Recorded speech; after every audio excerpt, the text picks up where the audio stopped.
इंदौर से आपको बता दें, पंजाब नेशनल बैंक लूट मामले में बड़ा खुलासा हुआ है। सेना का रिटायर्ड सैनिक आरोपी निकला है। आरोपी के घर से पैसे, बाइक और लाइसेंसी बंदूक जब्त की गई है। इसके साथ ही बताया जा रहा है कि पत्नी को पैसे देने के बाद आरोपी फरार हो गया था। अलीगंज एटा उत्तर प्रदेश का रहने वाला है आरोपी। बैंक के पास गार्ड की नौकरी ये करता था।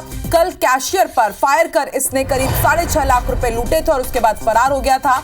विजयनगर थाना क्षेत्र का मामला है। आरोपी अब भी पुलिस की गिरफ्त से बाहर है। तो देखिए, पहचान तो हो चुकी है आरोपी की, लेकिन अब तक पुलिस की गिरफ्त से आरोपी फरार चल रहा है। सेना का रिटायर्ड सैनिक ही आरोपी निकला है। आपको यह भी बता दें कि कई दिनों से वो रैकी कर रहा था और पास में ही गार्ड की नौकरी करता है। और जैसे कि कल खुलासा हुआ था कि जब उसने इस पूरी वारदात को अंजाम दिया तब वो सिक्योरिटी गार्ड के कपड़े पहन करके वहां पर पहुंचा था और जिस राइफल से उसने फायरिंग की थी वो भी गार्ड के पास रहती है। उसी तरह की वो पिस्तल थी। और उसके बाद अब आप देखिए, इस पूरे मामले का खुलासा तो हो गया है, लेकिन आरोपी अब भी पुलिस की गिरफ्त से बाहर चल रहा है। और चलिए सीधे रुक कर लेते हैं इंदौर का। रवि हिमरा सिसोदिया हमारे साथ लाइव जुड़ चुके हैं। रवि, देखिए, ये तो पता चल गया है कि आखिर इस वारदात को अंजाम किसने दिया है, बैंक में लूट किसने की है, लेकिन आरोपी अब तक पुलिस की गिरफ्त से बाहर है। पुलिस क्या कह रही है, क्या स्ट्रैटेजी अपना रही है इसे पकड़ने के लिए? देखिए, सबसे महत्वपूर्ण ये है कि अलग टीमें बनाई हैं, चूंकि जो आरोपी है वो मूलतः उत्तर प्रदेश के एटा अलीगंज का रहने वाला है। और 6 साल पहले अगर बात की जाए तो जिस तरीके से उसे सर्विस से निकाला गया था, क्योंकि अभी पुलिस इन्वेस्टिगेशन में ये सामने आया है कि वो शराब का आदी है।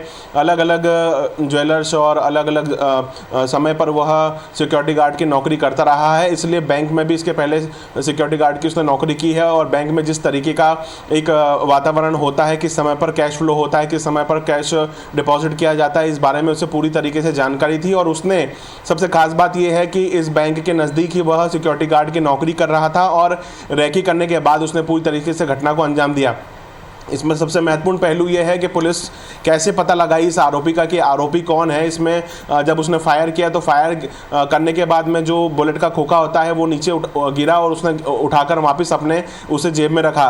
तो इस प्रकार की जो सर्विस होती है, इस प्रकार की जो ट्रेनिंग होती है, अमूमन पुलिस वालों, पुलिसकर्मी या फिर जो आर्मी मैन होते हैं, उन्हें यह जो सर्विस जो सिखाया जाता है वो उनकी इस हैबिट का हिस्सा होता है। तो पुलिस को ये तो लग गया था कि या ये कोई पुलिसकर्मी हो सकता है या फिर एक्स आर्मी मैन हो सकता है। इसके बाद पुलिस ने पूरे सीसीटीवी फुटेज खंगाले हैं। अभी तक फिलहाल पुलिस उसके घर पहुंची, वहां से वो गाड़ी, जिस गाड़ी पर बैठकर उसने इस पूरे घटनाक्रम को अंजाम दिया, रेनकोट, वह सर्विस रिवॉल्वर, सब चीजें जब्त कर ली हैं। और सबसे महत्वपूर्ण बात यह है कि इन्हीं पैसों में से उनके परिवार में उनका बेटा और उसकी पत्नी जो है कल ही शाम को नजदीकी एक इलेक्ट्रॉनिक शोरूम जाकर 50 इंच का टीवी खरीद कर लाए। 50,000 रुपए का उन्होंने टीवी खरीदा है। हालांकि परिवार की स्थिति के बारे में अगर पता किया जाए तो परिवार ने जिस तरीके से बताया है कि जो आरोपी है पिछले 1.5 महीने से काम नहीं कर रहा था और शराब पीने का आदी था और आर्मी से भी उसकी सर्विस में से उसे इसलिए निकाला गया था, उसकी इसी हरकतों के कारण उसे निकाला गया था। फिलहाल रवि, जैसा कि आप बता रहे हैं कि उनके घर वालों ने बाकायदा टीवी खरीदी है और पत्नी को पैसे देने के बाद वो वहां से चला गया, तो क्या पत्नी और बच्चों से भी पूछताछ की जा रही है या उन्हें इसके बारे में कुछ जानकारी, सब कुछ उनको बता करके ही वो फरार हुआ होगा? जाहिर सी बात है। देखिए, सबसे महत्वपूर्ण है कि परिवार से जब पूछताछ की गई है तो इस पूछताछ में यही सामने आया है कि इन पैसों में से जो टीवी कल के तारीख में लाई गई है वो इन्हीं पैसों में से लाई गई है। जो घर में से कैश मिला है उस पर जो स्लिप लगी हुई है वो पंजाब नेशनल बैंक की स्लिप लगी हुई है। जिस तरीके से बैंक में पैसा जिस समय पर डिपॉजिट किया जा रहा था उसी समय पर आरोपी अरुण कुमार राठौर बैंक में पहुंचा था, एक राउंड फायर किया था और तकरीबन 6.5 लाख रुपये लेकर फरार हो गया था।